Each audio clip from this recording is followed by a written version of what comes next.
আল্লাহ পাক জিজ্ঞেস করবেন, ও আমার বান্দারা, ও আমার জান্নাতি বান্দারা, আমি তোমাদেরকে যে সব ওয়াদা করেছিলাম সে ওয়াদা মতো সব পাইছো কিনা?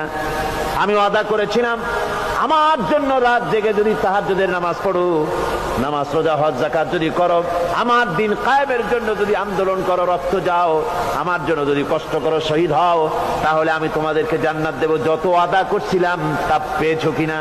জান্নাতীরা বলবে ক্বালু নাআম, সব পেয়েছি, সব নেয়ামত পেয়েছি। আল্লাহ বলেন সব পাও নাই, ওয়ালাদাইনা মাজিদ, আমার কাছে আরো বেশি আছে, আমার কাছে আরো বেশি আছে, সব পাও নাই। জান্নাতীরা বসে থাকবেন, বুঝতে পারবেন না এত নেয়ামত পেয়েছি, আল্লাহর কাছে আরো আছে। আল্লাহর নবী তখন মুখ খুলবেন, নবীজি বলবেন রব্বুল আলামিন